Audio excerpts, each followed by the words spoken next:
पहले अपने नफरतों को खत्म करना है, पहले आजिजी का बेकर बनना है, रम्स की कैफियत को खत्म करके उनजिला फिल कुरान की तरफ जब उतारेंगे। क्योंकि कुरान क्या करता है, कुरान में अल्लाह जल्ल शानो क्या फरमा रहे हैं, ये क्या है, आपके सुदूर के अंदर की जो गंदगी है, आपकी सुदूर के अंदर की जो है बुराइयां हैं, उसको खत्म कुरान करता है, नफरतों को खत्म करता है, अदावतों को खत्म करता है। तो ये खत्म कर रहा है कुरान।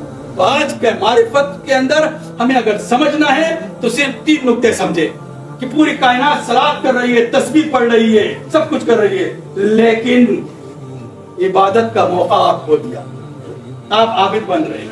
जब इबादत का मौका आपको दिया तो मारिफत भी आपको देना चाह रहा है वो। जब आप मारिफत के दीवाने हो जाएंगे तो आप भी हयात जावेदानी की तरह हय्यु कय्यूम बन सकते हैं। लोग दुआ में याद करेंगे, लोग दुआ में याद करेंगे। आपको सलाहियतें बख्शे और आपके अंदर की जो है ना कुदरतों को खत्म करे, नफरतों को खत्म करे, सीसा पिलाई हुई दीवार बनाए, वक्त के तकाजे के मुताबिक अमल करने की तौफीक दे।